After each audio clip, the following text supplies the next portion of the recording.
In this tutorial series, we'll be going through MetaSounds node by node for the Unreal Engine, learning how to go from beginner to complicated in game-driven sounds and procedurally generated music. So for this tutorial, we've already generated a sound using a MetaSound, and these are perpetual chip oscillations at a certain frequency. If you wanted to pitch this sound off, you would need to do something like use an envelope. Now, an envelope is essentially, imagine pinching off a piece of cake with your fingers. That's exactly what you're doing with the sound. It will change the shape of the sound. There's different ways to enter and exit the envelope, but it will pinch off a piece of the sound and only play that pinched off piece when we're done. So you can hear now, this sine wave goes on forever. We're going to generate an envelope. Now, there's lots of different kinds of envelopes we can use, but the envelope we're going to use is an AD envelope audio. So we can say when this is triggered, and we make our trigger this input source. Let's unhook these to make it a little cleaner. And then the on done, we're going to connect to the output, because remember, the output is anything that you want to trigger that is finished. And for this, since it's only the envelope we're wanting to capture, that will suffice. Let's go ahead and use the triangle wave as the audio. So we need to connect our audio output to the triangle wave here. And I'm going to delete these other waves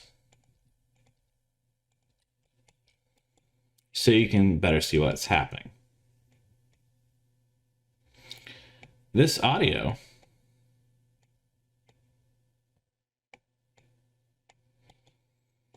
envelope, we can multiply it by the forever audio that happens when we play the wave in its raw oscillation. And when you multiply something by 0, you get 0. And when you multiply something by 1, you get 1. So we can essentially, when you multiply something by 1, you get the value back, right? So we can essentially just use basic math on the audio to get the changes in this audio envelope and apply them to the triangle through a multiply. So now that we've hooked it up, let's hear what it sounds like. That is with the default settings. We're going to talk about more what it does, but the reason this MetaSound stops at all is because we've connected the on done. So you can see it fire when the envelope finishes. That stops the MetaSound. So now that we've got this pinched off sound, what we can do is we can change the attack time and the attack decay and the curves as well to change the shape of this envelope, the shape of the sound we're pinching off. So first off, for the attack time, it's pretty quick. If we change this to 1 second, you can see it's got a really breathy sound. We can make the attack time really long too. We can make it like 2 seconds. It's almost more of a fade, and it still decays out long. We can change the decay time too to be long.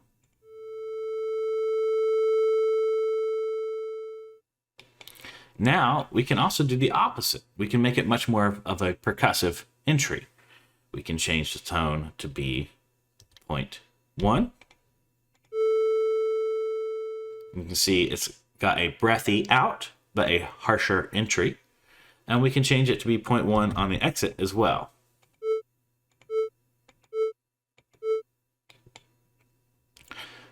So we can also make the attack curve be really sharp.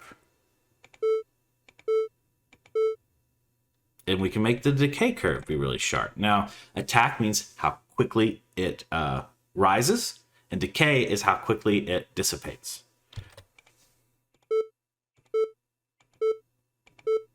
That sounds like a heartbeat monitor. So we could do all sorts of things with the sound, which is now has an actual useful tone. But again, there's a million things you can do. That's just using a triangle wave. We could change the wave oscillation, the pitch, the frequency, the modulation. That's everything we're going to cover in later tutorials. But that is the basics of using an audio envelope or the AD envelope audio in the Unreal Engine with MetaSounds. This tutorial series is brought to you by my MetaSound Starter Pack. If you're looking for more complicated examples on how to utilize procedurally generated music and game-driven sounds inside of your projects, you might want to give it a look. More details in the description below. This is Space Dodo, where we talk about games and game development.